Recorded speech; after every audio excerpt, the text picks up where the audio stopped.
हम सब लोग गुरु आदेश में चलने का निरंतर प्रयास करते हैं।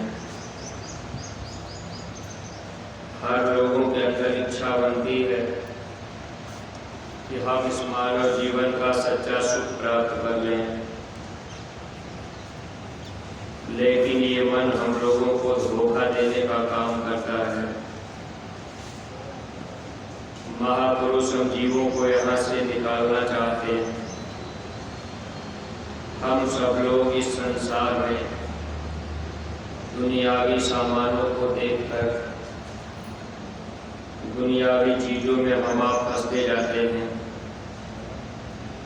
जैसे हम आप अपने ही बगल में पड़ोसी को देखते हैं कि पड़ोसी के मकान अच्छे बन गए, पड़ोसी के घर में 4 चक्के की गाड़ी हो गई, फिर अपना भी मन कहता है कि हमारे पास भी ये चीज हो जाए। यानी सुख सुविधा का जो भी सामान हम सब लोग देखते हैं संसार में, अपने अंदर भी इच्छा पैदा हो जाती है।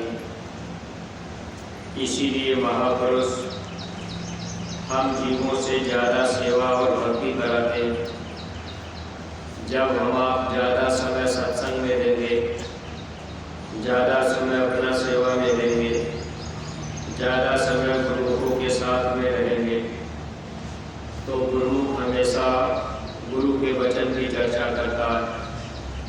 वैसे हम आप प्रार्थना भी गाते हैं, गुरुदेव तेरी चर्चा जब मुख खुले तो निकले, तन धन जगत की चर्चा सब चित्त मन से भूले। जब भी ये मुख खुले तो गुरु के वचनों की चर्चा हो, गुरु की चर्चा हो। ऐसे लोगों के बीच में जब हम आप रहेंगे तो संसार का रंग हम लोगों के ऊपर नहीं चढ़ेगा। वैसे हम आप कई साल तक संगत में रहे, सेवा भक्ति करें, लेकिन जब हम आप संसार में जाते हैं, संसार का रंग तुरंत चढ़ जाता है। भक्ति का रंग जीव के ऊपर जल्दी नहीं चढ़ पाता, क्योंकि भक्ति के रास्ते पर मन चलना नहीं चाहता। मन इसी संसार में सांसारिक वस्तुओं को देखकर उन्हीं चीज़ों को पाने की इच्छा रखता है। अगर हम सब लोग जब संगत में रहने लगे, सामूहिक ध्यान भजन भी अगर हम आप करने लगे, तो ये मन कुछ देखा देखी करेगा। इसीलिए गुरु महाराज ने सामूहिक ध्यान भजन के लिए हम सभी परमार्थी प्रेमी भाई बहनों को गुरु महाराज बराबर जोर देते रहे। पूज्य महाराज जी बराबर गांव-गांव में भजन केंद्र खोलने के लिए कहा करते। अब गांव-गांव में भजन केंद्र अगर रहे, गांव में अगर हम आप सामूहिक ध्यान भजन करें, तो सामूहिक ध्यान भजन का हम परमार्थी प्रेमियों को लाभ ज़्यादा मिल जाता है। लाभ मिलने का कारण उसमें ये होता है, जैसे 2-4 आदमी 10 आदमी एक साथ सामूहिक भजन कर रहे, अगर उसमें कोई भी आदमी साधन भजन करता हो, किसी का मन थोड़ा बहुत रुकता हो, जिसका मन रुकता है उसी को पूरा लाभ मिलता है। मन अगर रुक गया 10 मिनट 5 मिनट के लिए, तो उस समय बहुत बड़ा लाभ जीव को मिल जाता है। साथ में बैठने वालों को भी उतना लाभ मिल जाता है। इसीलिए स्वामी जी महाराज, पूज्य महाराज जी बराबर हम प्रेमी भाई बहनों को सामूहिक ध्यान भजन करने के लिए जोर देते रहते हैं। लेकिन हम सब अज्ञानी जीव मन के बहकावे में आकर महापुरुषों के वचनों पर ध्यान नहीं दे पाते। सामूहिक भजन अगर घर परिवार में बच्चे भी बैठ के करने लगे, वैसे तो हम आप अक्सर प्रेमी ऐसे किसी गांव में सामूहिक ध्यान भजन हो रहा है, ज़्यादातर लोग सामूहिक ध्यान भजन नहीं कर पाते। वहाँ मन धोखा ये देता है, हम आप ये कह देते हैं कि हमको दूर जाना पड़ता है, या वहाँ जाते हैं तो हमको बैठने में अच्छा नहीं लगता है। इस तरह से मन हम लोगों को ही भटकाता है। अगर इस तरह से भी मन भटका दे, तब भी अगर हम आप चाहें तो गुरु वचन का पूरा पालन कर सकते हैं। सामूहिक का मतलब समूह में एक जगह इकट्ठा होकर, अगर अपने परिवार के 2-4 लोग, घर में स्त्री है, पति है, बच्चे हैं, बहू है, अगर इनके साथ में हम आप एक साथ बैठा करें, तब भी सामूहिक भजन हमारा आपका होगा। लेकिन अभी तक हम लोग अपने अपने घरों में भी एक साथ सामूहिक भजन नहीं कर पाए। शायद कोई ऐसा घर परिवार होगा जिस घर परिवार में अब माता पिता, पति पत्नी या बेटे बहू एक साथ बैठते हो, कम लोगों की संख्या ऐसी होगी। तो ये हम लोगों के अंदर ये मन की कमियां, और इन मन की कमियों को दूर करने के लिए हम लोग सत्संग में आते जाते हैं। सत्संग के वचनों को हम आप सुनते भी हैं, लेकिन हम आप मान नहीं पाते। मन हमेशा धोखा देता रहता है। अगर हम सब लोग सामूहिक भजन करने लगे, तो सामूहिक भजन में अगर एक आदमी का भजन बन रहा और आदमी उसमें 1-2 आदमी अगर सो भी गए, नींद भी लग गई, आप कपड़ा डाले 1 घंटा वैसे लटके रह गए या लेट के भजन करने लगे, नींद लगी, तो अगर वहाँ कोई जाग करके भजन कर रहा, तो जितना लाभ उसको मिल रहा है, उतना हम परमार्थी प्रेमियों को भी, अगर कोई सो भी जाता है, छोटा बच्चा है, अगर बच्चे को भी हम आप बैठा लिए, बच्चा अगर थोड़ा टाइम बैठा फिर सो गया, तो सामूहिक भजन में बैठने का लाभ बच्चे को भी मिलता है। इसलिए पूज्य महाराज जी बराबर सामूहिक ध्यान भजन पर जोर देते रहे। लेकिन प्रेमी भाई बहनों, ये मन हम लोगों को धोखा देता रहता है और मन हम लोगों को भटकाता रहता है। दुनिया की चीज, दुनिया के सामानों को पाने के लिए मन बहुत प्रेरित करता है। दिन रात हम आप सोचते रहते हैं, ये काम ऐसे कर लेंगे, मेरे पास इतना सामान हो जाएगा, ये मकान बना लेंगे, फिर ऐसी गाड़ी खरीद लेंगे, फिर हम अपना सुख आराम से जीवन बिताएंगे।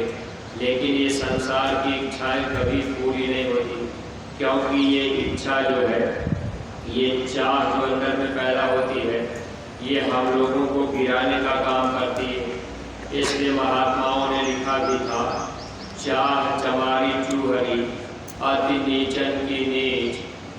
अगर ये चाह जो हम लोगों के अंदर पैदा होती है, एक तरह से गिराने का काम करती, और हम लोग तो इस देश के रहने वाले हैं नहीं, लेकिन इस देश में आकर यही इच्छाओं में हम आप बंध गए कि हमें ये मिल जाए, ये मिल जाए।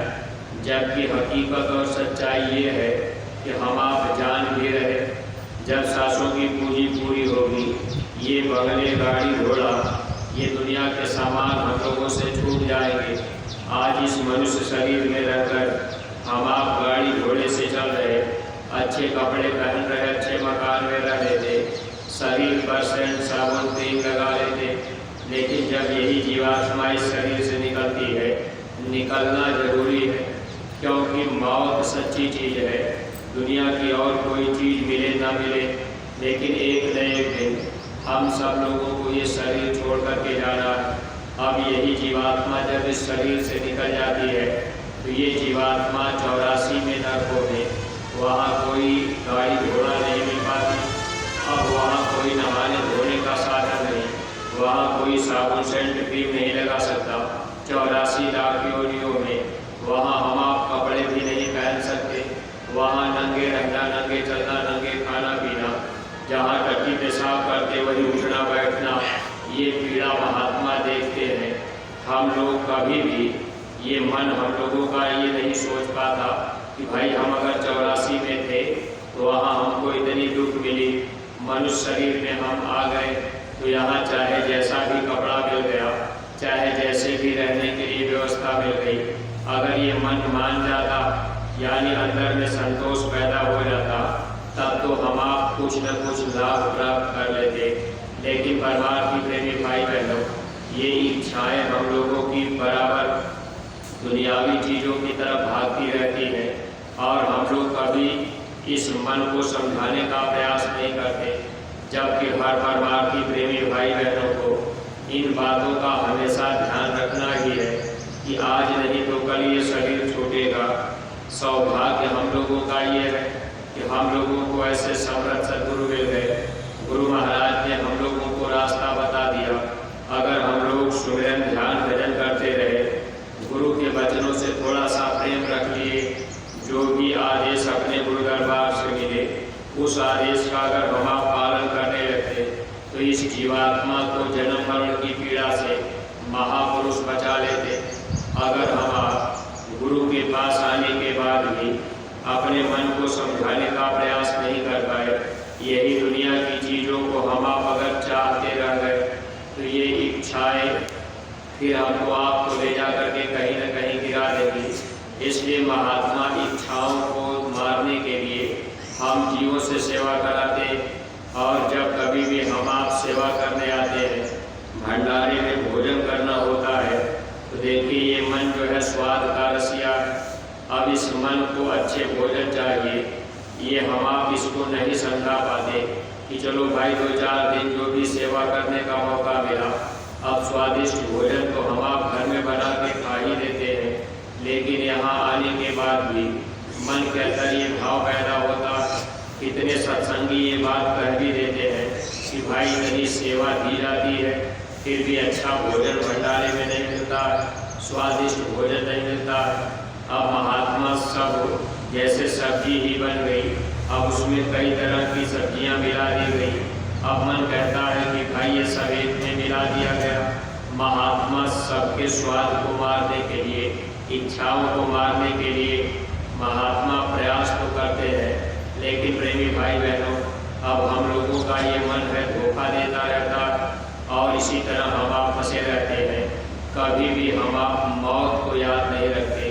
अगर मौत को हम आप सामने रखते तो आज हम लोगों का फंसाव इस संसार में इतना ज़्यादा न होता। अगर आज हम आप इस बात का ध्यान रखते कि भाई आज नहीं तो कल हमारा शरीर छोड़ जाएगा, तो दुनिया के सामानों को पाने की इच्छाएं कम हो जाती। लेकिन ये इच्छाएं क्यों बढ़ती है? क्योंकि मन कभी सोचता ही नहीं कि हमको एक न एक दिन ये शरीर छोड़ना है। मन इस बात को नहीं सोचता। आप सुबह सुबह जग जाते हैं, ये मन दिन भर की प्लानिंग बना लेता है कि भाई आज हमको यहाँ जाना है, ये काम करना है, इस खेत में ये काम करना है, और ये मकान बनाना है, दुकान में ऐसा काम करना है, ये सामान दुकान में ले आना है। यानी दिन भर की प्लानिंग योजनाएं तो हम आप बना लेते हैं, लेकिन कभी भी हम आप ये मन कभी याद नहीं करता कि मेरा मौत भी मेरी होगी, मुझे भी ये शरीर छोड़ना है, कब समय पूरा हो जाए ये चीज़ें हम आप याद नहीं रख पाते। जब मौत याद रहती तो दुनिया की तरफ ये मन कम भागता, ज़्यादा भागने का काम न करता, इसकी भाग दौड़ बंद हो जाती है। एक बार एक महात्मा जी के पास एक आदमी पहुंच गया। वो आदमी कमज़ोर था। महात्मा जी के पास गया, कहा महाराज हमारे पास कोई औलाद नहीं है, आपकी दया कृपा हो जाए, एक औलाद हमको मिल जाए। महात्मा जी अब उसी अपने आश्रम से ऐसे जंगलों में घास फूस लगे, एक जड़ी नोच करके घास नोच के ले आए। अब उसको पीस करके 3 गिलास उन्होंने तैयार किया। अब वो जड़ी का रस तैयार हुआ। महात्मा जी 1 गिलास उस आदमी को पिला दिए और 2 गिलास महात्मा जी अपने पी लिए। महात्मा जी बोले तुम चले जाओ, देखो तुम्हारे अंदर न खुल सकता है, तुम्हारे कोई औलाद नहीं है, अब तुमको मैंने ये दवा पिला दी है, अब तुमको बच्चा मिल जाएगा। आदमी जब लौट करके आया, उसके शरीर में ताजगी आ गई, तेजी आ गई। अब वो आदमी लगा सोचने कि 1 गिलास महात्मा जी ने हमको दवा पिलाई तो हमारे शरीर के अंदर इतनी ताकत आ गई, और महात्मा जी 2 गिलास पिए। फिर वो आदमी लौट के आया, कहा महाराज थोड़ा और पिला दीजिए ताकि ये ताकत हमारे अंदर काफ़ी दिन तक बनी रहे और मुझे एक औलाद तो मिल जाए। महात्मा जी ने फिर जड़ी नोच करके अब 6 गिलास दवा तैयार की। 6 गिलास में 4 गिलास महात्मा जी अपने पी लिए और 2 गिलास उस आदमी को पिला दिए। फिर वो आदमी से कहे कि अब तुम चले जाओ। आदमी जब अपने घर गया, अब उसके अंदर शरीर में इतनी स्फूर्ति, इतनी ताकत रही। अब मन कामनाओं की तरफ, काम वासना की तरफ भागने लगा।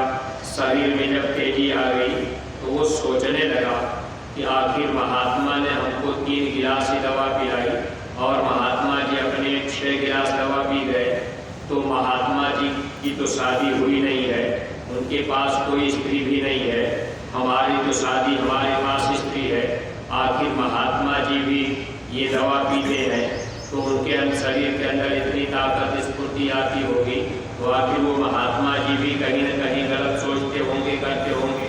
लौट करके आया, फिर महात्मा जी को उल्टा सीधा कहने लगा कि आप ये दवा हमको पिलाए, मेरे अंदर इतनी ताकत आ गई, तो आप भी तो दवा पिए, आपके अंदर भी वो ताकत है, तो इसका मतलब आप भी कहीं न कहीं गलत करते होंगे।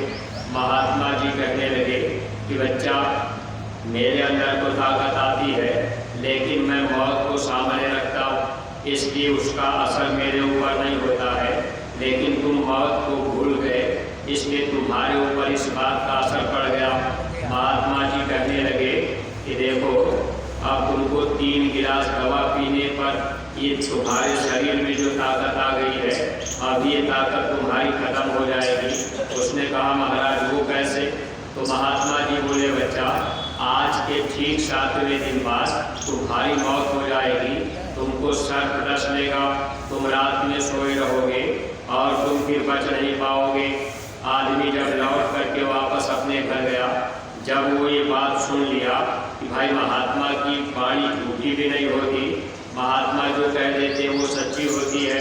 महात्मा जी कह दिए कि आज के ठीक 7वें दिन तुम्हारी मृत्यु हो जाएगी। आदमी अपने घर गया और खाट पर पड़ा। अब उसके शरीर में जैसे लगे कि ताकत ही नहीं है। स्त्री बेचारी उसको खिलाती पिलाती, यार कुछ खा लीजिए, कुछ इधर उधर, लेकिन कुछ भी वो टहलना घूमना भी नहीं। चुपचाप खाट पे पड़े, चिंता में पड़ गए कि आज के ठीक 7वें दिन बाद मेरी मौत हो जाएगी। धीरे धीरे जब 7वां दिन आया, अब रात में वो आदमी सोया हुआ, जिस झोपड़ी के नीचे सोया था, झोपड़ी में एक रस्सी लटकी हुई थी। अब रात में वो ऊपर की तरफ जब देखा तो उसके मन में एक भ्रम आ गया कि लगता है ये सर्प लटक रहा है, अब उससे उठा भी नहीं जा रहा। इतनी ताकत शरीर की खत्म हो गई कि आदमी चारपाई से उठ करके भाग भी नहीं पा रहा। अब जब धीरे धीरे पूरी रात की उजाला हुआ तो उसने देखा कि भाई ये तो रस्सी है। 7वां दिन जब बीत गया, वो मरा नहीं, तो लौट करके फिर महात्मा जी के पास गया। कहा महाराज आपने तो कहा था कि 7 दिन बाद तुम्हारी मृत्यु हो जाएगी, सर्प डस लेगा, लेकिन मैं तो मरा नहीं, मुझे सर्प भी नहीं डसा।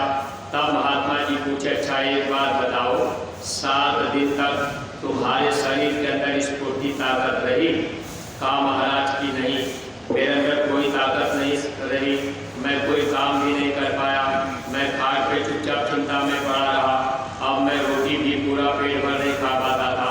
तो महात्मा जी कहने लगे बच्चा देखो, मैं जो 6 गिलास दवा पिया, तो ये सामने बांस की तिक्की और ये कफन रखा हुआ है, मैं बराबर इसको याद रखता हूँ, इसलिए मेरे अंदर उस दवा का असर नहीं होता। अगर तुम भी याद रखते कि एक दिन ये शरीर छोड़ करके तुमको जाना है, ये दुनिया अपनी नहीं होगी, यहाँ का कोई सामान अपना नहीं होगा, तब तुम्हारे अंदर जो घमंड, गरुड़, गुमान, अहंकार है, ये तुम्हारा एकदम दब जाता। लेकिन तुम मौत को भूल गए और इसी दुनिया के सामानों में, दुनिया की चीज को पाने के लिए तुमने अपना पूरा का पूरा समय गुजार दिया। परमार्थी प्रेमी भाई बहनों, देखिए हम सब लोग भी मौत को कभी याद नहीं रख पाते। अरमान हम आप कितना सजाते हैं कि हमको ये मिल जाएगा, हम ऐसा कर लेंगे, ये सामान मेरे पास हो जाएगा, अभी बीच में समय पूरा हो गया, हम आप चले जाते हैं।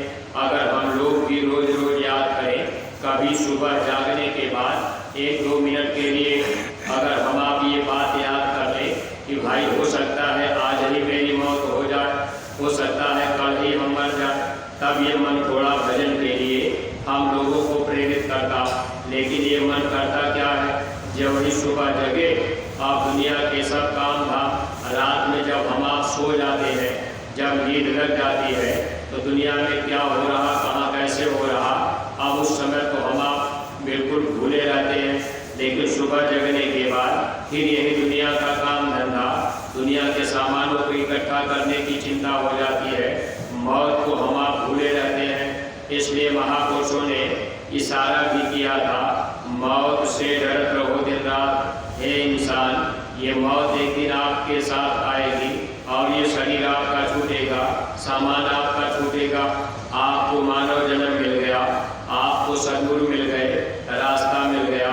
तो हम परमार्थी प्रेमी भाई बहन थोड़ा अपना ज़्यादा से ज़्यादा समय सेवा और भक्ति में, भजन में, गुरु आदेश के पालन में लगा दें।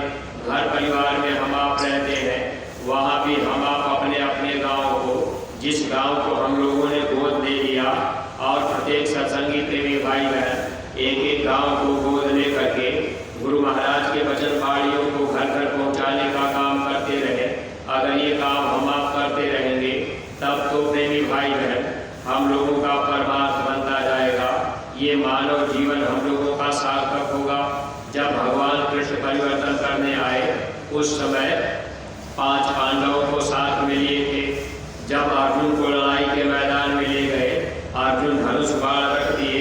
भगवान कृष्ण से अर्जुन जी बोल रहे, हे कृष्ण, जय नहीं चाहता इस राज सुख संभोग को, गोविंद लेकर क्या करूं जीवन तथा इस भोग को। हे कृष्ण, मैं इनके ऊपर बाण नहीं चला सकता, ये हमारे सगे संबंधी भाई हैं। तब भगवान कृष्ण बोले, अर्जुन, क्या तुम मुझे नहीं जान रहे? मैं क्या करने आया, मैं कौन हूँ? अब अर्जुन बात मानने के लिए तैयार नहीं थे। तब भगवान कृष्ण बोले, अर्जुन, अच्छा तुम पालथी लगा के बैठो। अर्जुन पालथी लगाए। भगवान कृष्ण दिव्य दृष्टि यानी अर्जुन की इस पंच भौतिक शरीर से आत्मा को निकालकर अपने परम धाम को ले गए। अर्जुन देख रहे पूरा का पूरा महाभारत हो चुका है, सब के सब लोग मरे पड़े हैं। तब अर्जुन हाथ जोड़ करके खड़े हुए। अर्जुन कहने लगे भगवान कृष्ण से कि प्रभु, महाभारत तो हो चुका है, सब लोग मरे पड़े हैं, फिर आप हमसे लड़ाई क्यों करवा रहे हैं? भगवान कृष्ण कहने लगे, अर्जुन, अगर तुम निमित्त मात्र खड़े हो जाओगे, इतिहास तुम्हारा बन जाएगा। काम तो मेरा सब हो चुका है। सत्संगी प्रेमी भाई बहनों, अपने गुरु महाराज इस धरती पर परिवर्तनकारी महापुरुष आए। स्वामी जी महाराज ने कहा, परिवर्तन इस धरती पर होगा, कोई माई का लाल उसको रोक नहीं सकता। चाहे ये सूरज पूर्व से निकलना बंद कर दे, पश्चिम में निकलने लगे, ये आसमान टूट करके धरती पर गिर जाए, लेकिन गुरु महाराज ने कहा कि परिवर्तन कोई माई का लाल रोक नहीं सकता। तो परिवर्तन तो होगा, लेकिन गुरु महाराज ने 28 नवंबर सन 2011 में स्वामी जी महाराज ने कहा था, मेरा सब काम हो चुका है, सत्संगी जन अपने काम में लगे रहे, तुम्हें घबराने की, चिंता करने की जरूरत नहीं है। समय आते ही सब काम हो जाएगा। जैसे भगवान कृष्ण पूरा महाभारत को पहले ही कर चुके थे, पांडवों को जश देने के लिए खड़ा किए, ऐसे ही सत्संगी प्रेमी भाई बहनों, गुरु महाराज का काम तो सब पहले से हो चुका है। महात्मा अपना काम स्वयं करते हैं। स्वामी जी ने कहा, भगवान कृष्ण 5 पांडवों को लेकर के परिवर्तन कराए, उनका इतिहास बन गया। स्वामी जी ने कहा, आप लोगों के द्वारा मैं इस धरती पे परिवर्तन करा दूंगा, आपका लोक और परलोक दोनों बन जाएगा। अगर हम आप निमित्त मात्र खड़े हो गए, एक एक गांव को गोद ले लिए और गांव-गांव में हम आप गुरु महाराज की वचन बाड़ियाँ घर घर पहुँचा दिए, और ये काम हम आप अगर करते रहे तो इसमें हमको आपको जस मिल जाएगा, लोक भी बन जाएगा, परलोक भी बन जाएगा। अगर चुपचाप हम आप अपने घरों में बैठ गए, हम आप कभी मथुरा आ गए, दर्शन कर लिए, प्रणाम कर लिए, थोड़ी बहुत हम आप सेवा दे दिए, फिर घर में जाने के बाद गुरु आदेश का कोई पालन नहीं कर पाए, महाराज जी के जो भी वचन, जो भी आदेश गुरु दरबार से हम प्रेमी भाई बहनों को मिलता है, अगर हम आप उसका पालन करने लगे तो वक्त के महापुरुष हम जीवों की संभाल कर देंगे। वक्त गुरु की मान तेरे भले की कहूँ, अगर समय के गुरु की बात मानेंगे तो ऐसे सद्गुरु जीव की मदद करते हैं। वक्त के डॉक्टर, वक्त के महात्मा, वक्त के वैद्य काम में आते हैं। अभी तो कितने सत्संगी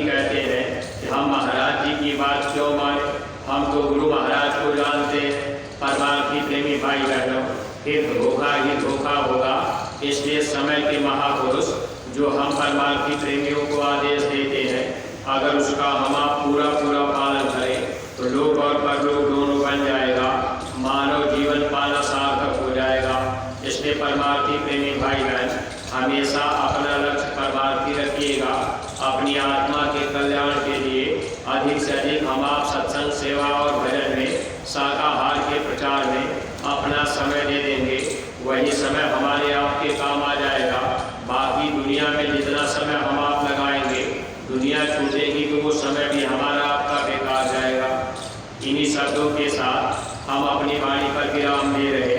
सेवा का समय है और जो प्रेमी भाई बहन जहाँ जहाँ आप सेवा में लगाए गए, आप अपनी अपनी सेवा में पहुँचेंगे। जो प्रेमी नए, जहाँ जिन प्रेमियों को कोई सेवा नहीं, या आप आए कि 1-2 दिन हम चलेंगे, दर्शन करके वापस आ जाएंगे, तो ऐसे प्रेमी भाई बहन आंवले के बाग में उसमें घास की सफाई हो रही, तो आप ऐसे प्रेमी आंवले के बाग में जो महाराज जी की नई कुटिया है उधर की तरफ आप निकल चलेंगे। अभी उसमें थोड़ी सफाई बाकी रह गई है। बाकी देखिए, ऐसे तो सेवाएं तमाम प्रकार की, ये झाड़ू लगाने वाले प्रेमी नियमित रोज पूरे आश्रम में झाड़ू लगाना, सफाई करना, हम आप भी 2-4-10 मिनट अगर खड़े हो जाया करें तो इसका भी हम प्रेमी भाई बहनों को लाभ मिलता जाए। तो इन्हीं शब्दों के साथ हम अपनी वाणी पर विराम दे रहे। कोई बात अगर अटपटी लग गई हो तो आप लोग क्षमा कीजिएगा। सब लोग प्रेम के साथ मालिक के पावन नाम का उच्चारण करेंगे। जय